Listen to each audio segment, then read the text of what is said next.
Hi, everyone, and welcome to the WSSA Unleashed podcast, where we cover all things Shady Side. I'm your host, Rhyley, a rising senior at the Academy, and I thank you for tuning into today's episode.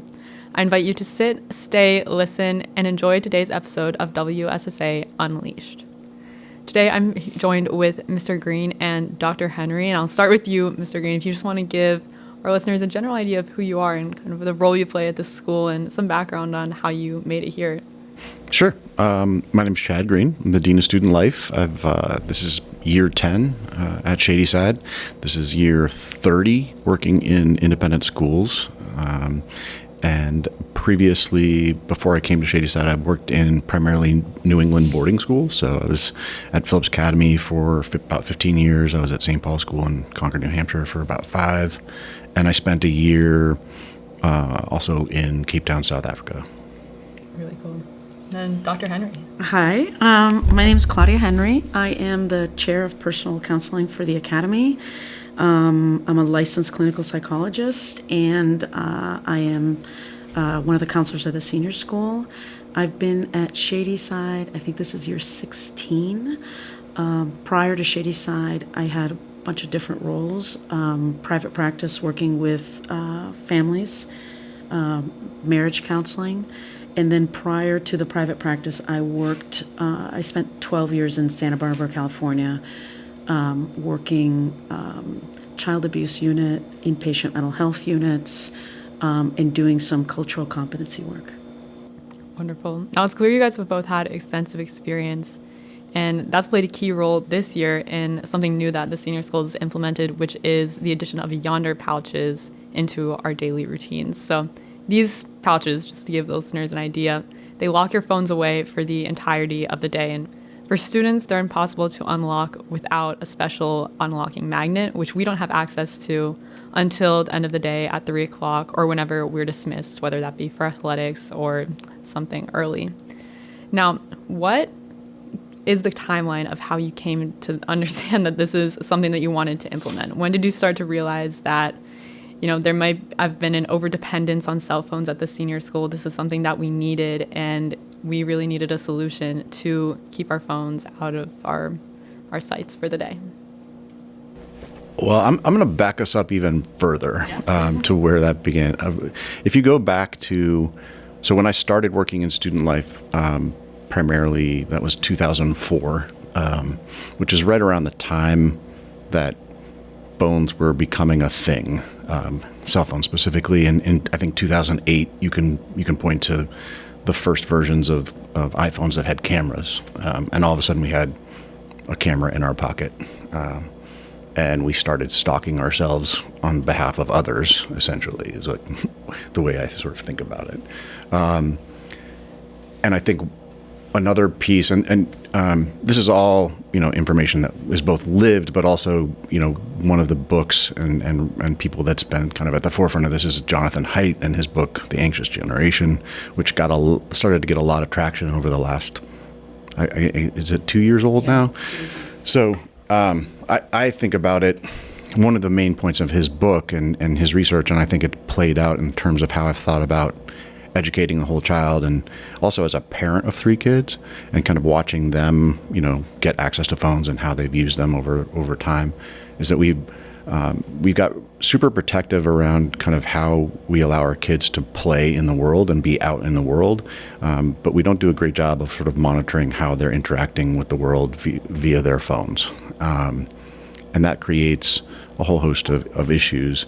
I don't think phones per se are bad in and of themselves, but we started to see it really impact, I think, the way that, and I saw it myself. I still see it myself, how we interact with others, and the skills that we might pick up from, learning how to negotiate a playground, for example, are sort of diminished because we're not doing as much of that, and we're ensconced in these online worlds. So fast forward, we eventually get to a place where we're at COVID, and all of a sudden, I think we saw a lot of things, kind of really fundamentally change because of the nature of COVID and what that did in terms of isolating people and then how we were going to connect. And so in some ways that technology obviously was great. We were able to maintain having school on some level via Zoom, things like that. But coming out of COVID, I think we saw an even greater deficit in terms of the ability of kids and adults, frankly, to connect and really interact in ways that we were used to prior to that time. So I would just add, piggyback off of what Mr. Green was saying, in about 2010, 2012, there was a lot of research that started coming out in the psychology world. And in particular, and all that research is in Jonathan Haidt's book, but it was done by a colleague of his named Twenge, Jean Twenge. And what she did is that she went and looked at the data from all over the world, not just the United States. And right at about 2010, 2012, there's this really significant spike in the research around, and this word keeps popping up, loneliness, that adolescents and young adults were endorsing this feeling of feeling really lonely. And there were significant spikes in depression, anxiety, suicidality, and then this feeling of loneliness, especially for girls.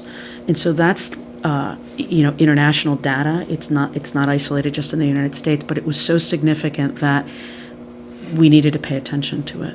So, and that was related to the use of cell phone. It was directly related to the use of the cell phone going from not just available, but ubiquitous. Right. It is the moment where most kids started, adolescent kids and young adults started to have it all the time. It wasn't like a special population that had cell phones, like, first responders and that kind of thing.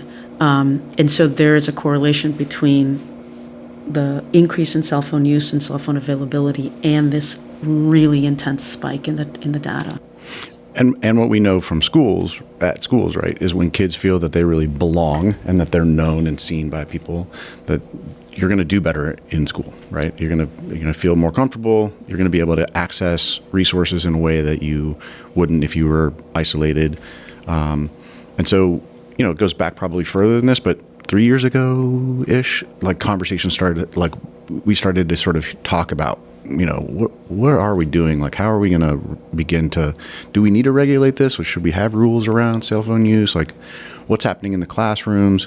And so you saw at Shady side, I think like a lot of places, we adopted a policy where we weren't going, unless it's really at the discretion of the teacher, but the default was that we aren't going to use phones in class. So we started collecting phones in various ways. We had the, shoe trees or the baskets for a year or so.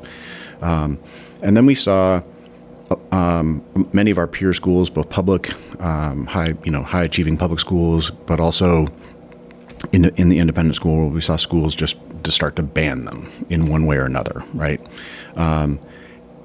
Mr. Griffith, to his credit, I think wanted, recognized that this was, we recognized that this was happening, but he really felt it was important that we engage the community in a conversation about it before we make sort of like an immediate decision. So we did spend last year we had a task force of students and faculty, primarily a couple of administrators. We included parents in those conversations a little bit. We also we had Dino Ambrosi, who was from Project Reboot, come as a sort of speaker to kind of get us thinking more about cell phone usage. We ran a pilot where we did get interrupted by the power outage last year, but we ran the pilot of a phone-free dining hall for about 10 days. We thought about other, phone-free spaces, other things like that. So coming out of that task force, there was no consensus, I would say. I would say in general, the students on the committee felt like we need to make some changes. I don't think anyone on that committee would argue that they wanted us to ban phones. That's not a stance that kids wanted to take. I think what they really were hoping for was that there would be some sort of policy that would allow for usage for particular purposes, things like I got to check and see where what class I have next, sort of for like organizational things, or like connecting with a friend to be like, hey, when are you going to be at lunch? That kind of stuff. But we took the information, we surveyed the community as well. I should mention that. We took all that data, we took all those conversations, and then over the course of the summer, with Mr. Griffith and Dr. Henry and Mr. Prince, now that we had transitioned from Ms. Sabandayo to Mr. Prince, and we engaged in some conversation about what we wanted to do, and came to the conclusion that the best move for our school at this particular time was to go phone free. So then from there it became, well, okay, how do we do that? And I was tasked with kind of thinking through that piece of it. And so when I started to look around at different models for how to do that, I saw a couple of different models, I would say. One is, and actually recently visited a school where this was successful or is successful. They ban phones during the school day, but kids are allowed to have them. Just on their person. You can have them on the person. They have the school uses a key card fob system. So a lot of kids have their cards on the back in like one of those wallets on the back of their phone. So they'll use it to open the door, and they are allowed to take out their phone to open the door, but they're not allowed to use it for any other purpose. And I was there for 3 days. I saw one phone. So culturally that works at that particular school. It happens to be a school that has a lot of rules and a lot of guidelines and a lot of buy-in from faculty and students to kind of, it's a powerful culture. I saw other schools where they collect the phones every morning as kids are coming in the building. So you have sort of phone lockers of one, sort of like what we do at our middle school. Right. That, in my estimation, was neither one of those was going to work for us, because we, on the one hand, I think, while our student culture is really strong, and generally our student body is very, I think, all in on kind of what our expectations are at Shady side. I don't think we're at a place where we could, say you're not allowed to use your phone at all, and not have people kind of constantly, surreptitiously using their phones. And it's also difficult to enforce, because faculty have, different feelings about enforcement in general, I would say. So, then I saw, kept looking around and discovered the Yonder program, and what Yonder affords us is, and it is really why we went with Yonder is the nature of our campus and our schedule. So we're a campus community. We have different points of entry every day. Your schedule is on a rotation. You might not be here for first period. So lots of different factors played into it. But just in terms of the pure logistics of it, the Yonder pouch was, kind of where we landed, and why we decided to go with the pouch. Interesting. Now, how long has Yonder been around? How long have they been a program that schools and I guess other places as well? Yeah, I might be misspeaking, but I want to say they've been around for about 10 years, okay. Maybe even a little bit longer. So they're used in schools, but also you'll see them in the business world a little bit, concert venues. You'll see certain artists, and it's interesting to hear feedback from people who've been to concerts, actually, because you think about concerts, like think about how frequent, everyone's got their phone out, they're filming, right? You're waving your light or whatever. Lots of different ways that phones are being used. And I talked with somebody who went to like a heavy metal concert, where the artists required Yonder pouches, and they said it was like unlike any concert they'd ever been to, because people were super loud and they were all just engaged with the music, and they're not worried about selfies and stuff. So sort of fun to think about other applications. But yeah, they've been around for a bit,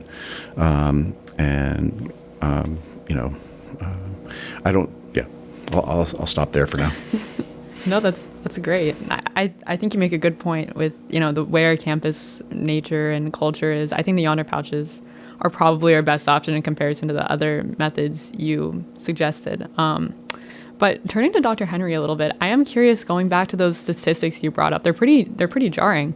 How have you seen this play a role in schools throughout your time here and other schools? And also just like how at Shady side has this, have you seen this with people coming into your office and playing a pretty big role? I mean, definitely. I think that sitting with uncomfortable feelings is challenging, always. But when you have a device tethered to you that allows you to distract yourself from those feelings, like who wouldn't be distracted, right? And so I would say that thematically, one of the things I've seen over 16 years of being here is that students feel less in tune with how they feel. They're less willing to sit with being uncomfortable. And so, I can think back to when I first started here, I would say to a student, tell me what feelings you have associated with X, whether it be a disappointment in a relationship or, an interaction with a teacher or something happening at home. And they were able to sort of give articulate and identify certain feelings around it. Now, most often I get, I don't know. Yeah. I don't know how I feel. And part of it, I think, is that the practice of sitting with your feelings, we do it less and less. And so for me, the phone piece is not about something punitive, taking something away from kids. It's about giving kids 8 hours where you just don't have your phone and you can feel what it's like to not be tethered to this device, so that when you get your phone back at the end of the day and you go home, you can make a more informed decision about how much time you want to spend on your phone. At the end of the day, all the data shows that our mental health and our wellness and our sense of joy and purpose in the world all improve just by being in relationship, face-to-face relationship with another person.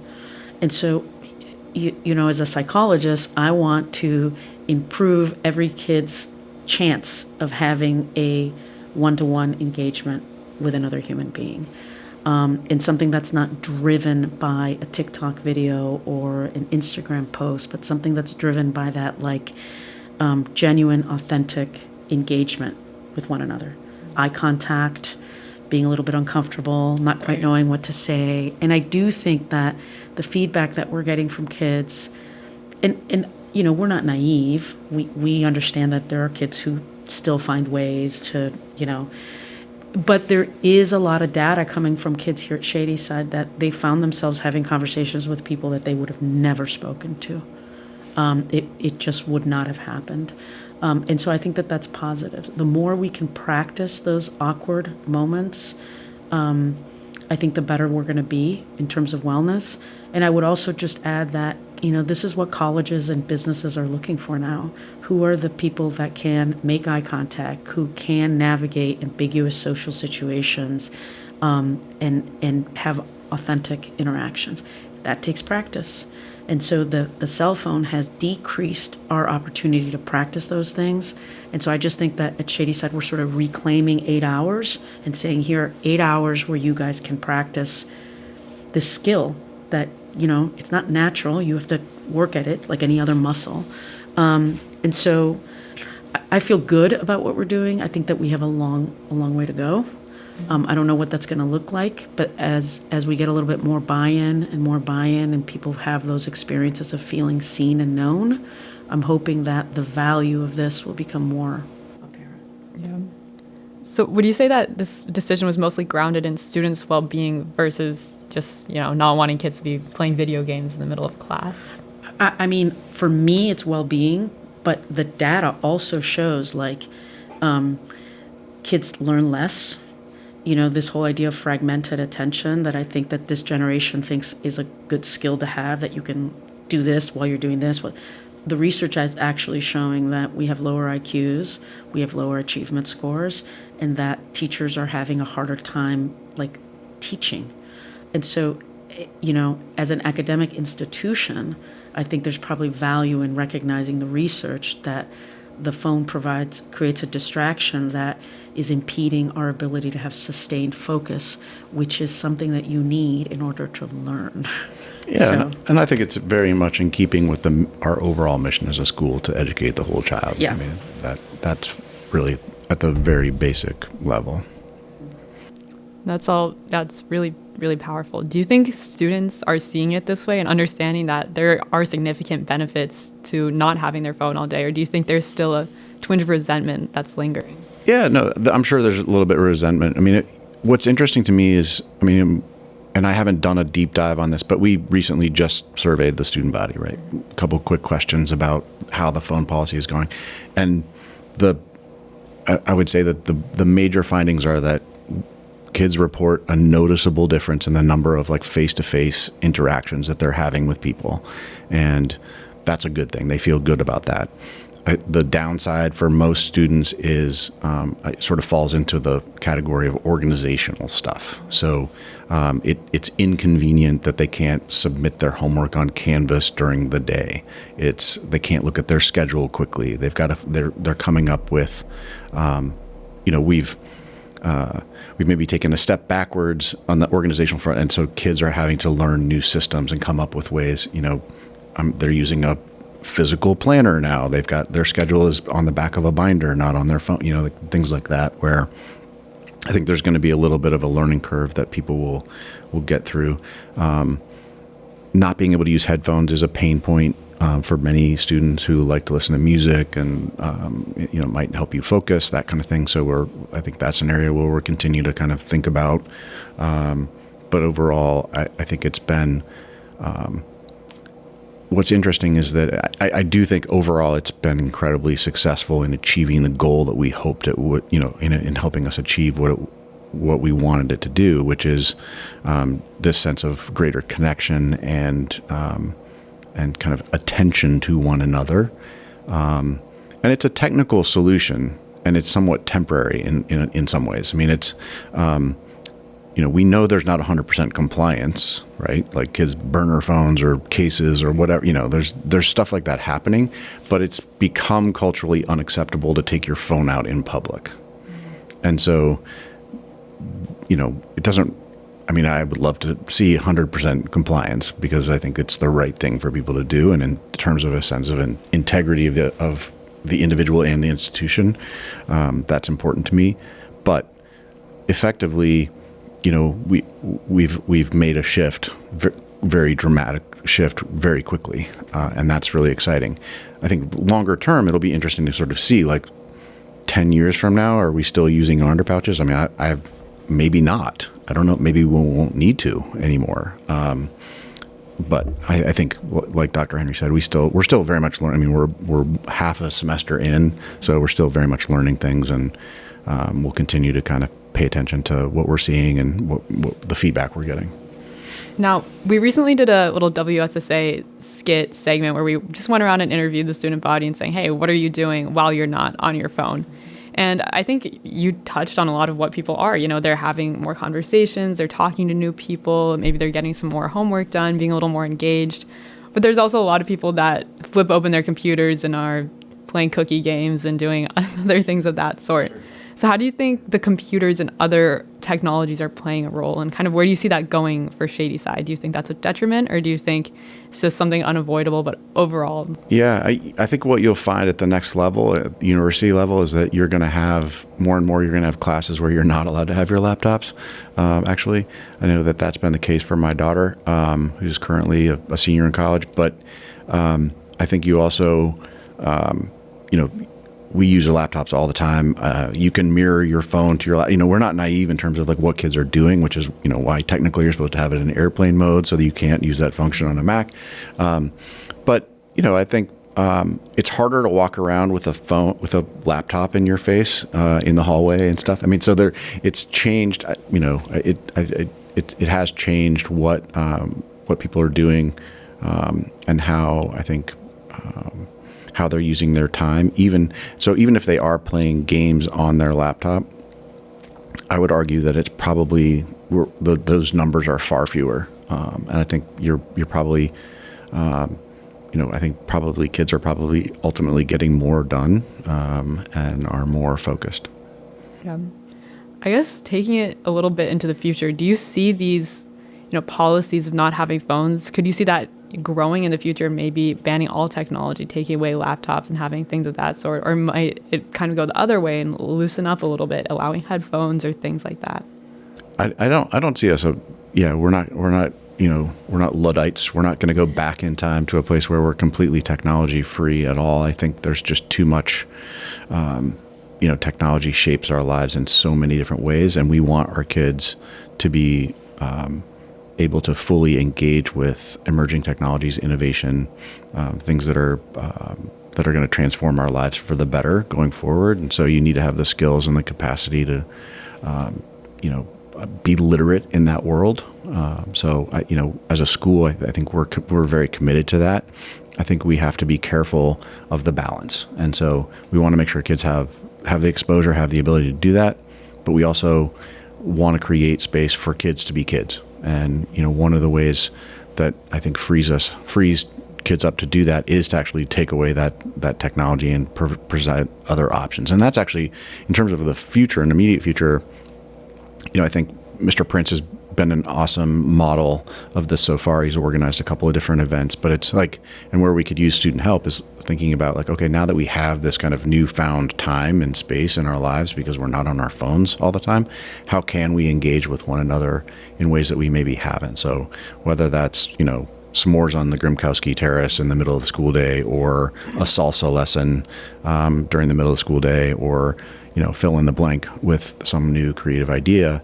I think that's what's really exciting, is it kind of gets us thinking about how we can reconnect with one another and build a greater sense of belonging across the constituents of the school. I mean, one of the real unique benefits of Shady Side Academy for kids in Western Pennsylvania is that we are a very incredibly diverse school. You have kids from nearly 100 different zip codes, but we, even within that context, we have a tendency to kind of stick with the kids that we're most familiar with in one way or another. And so hopefully this creates the impetus for kids to reach out and go beyond their kind of immediate comfort zone. Like Dr. Henry said, like learning to sit with our own feelings, learning to feel that discomfort of like the awkward conversation where you're trying to get to feel people out for like, are you somebody I can connect with or not? That's an important life skill. Yeah. One of my favorite little quotes is that we don't grow in comfort. And so I think this phone policy is definitely attesting to that. And I think it's probably going to bring a lot of growth in positive ways. Now, just out of curiosity for you two, after all the research you've done and the changes that have been made this year, have you guys made any adjustments to how you use your phone? I have. I mean, I think that for me, I definitely see Instagram in particular as a way to distract.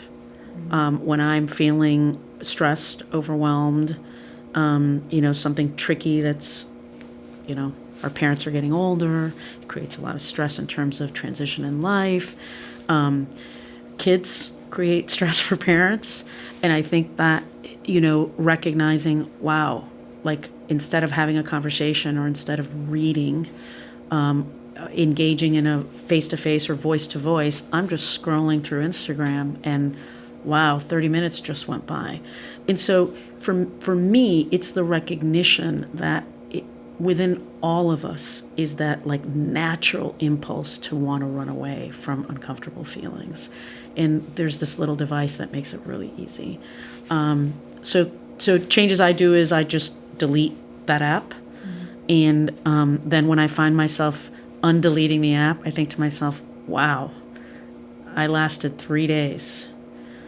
Right? And I'm like trained at this, and that's how hard it is. And so just like gives you empathy, and it's like gives you connection to like what everyone is dealing with. So that for me, it's awareness and like taking time away from it and really being intentional about, for me, the option is to read. And so trying to like really engage in that. It's not always easy. What book are you reading right now? I'm reading, I just started reading this book. I'm not going to be able to do the title, but it's written by a New York, he failed as an actor, and now he has been the maitre d' at the most famous restaurants in New York. And it's basically like a trashy look behind the life of a maitre d' in these top restaurants. I'm a foodie. Yeah. I love that whole scene. So That's Sounds more interesting yeah. than Instagram. I think it's like Your Table's Ready, maybe is what it's called. It's like a New York Times bestseller. So look for it. I just started. I think the biggest changes for me, I bought a watch. It's changed the way I use my phone at school. So as the Dean of Student Life, I have to have my phone on me so that I'm accessible in the case of emergency, things like that. But I really didn't want to be constantly pulling it out to see, just to check the time. So I bought a watch. That's been a new addition this year. And then I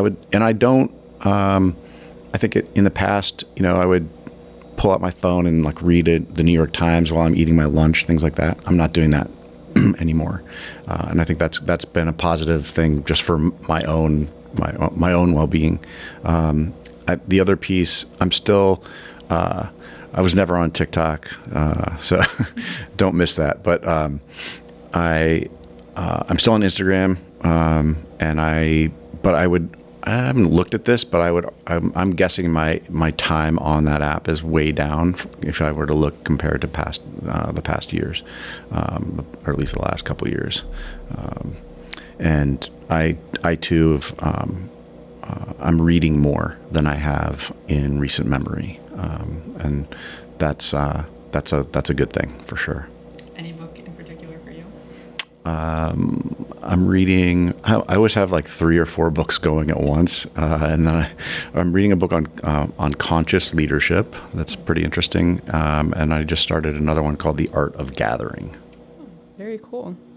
Well, thank you guys both so much for giving us your insight into this decision. It's been pretty formative for our experience this year. And it was really great hearing from both of you, especially about how you've changed your phone use as well. I think it can give some inspiration to people who might not be sure what to do without that little device.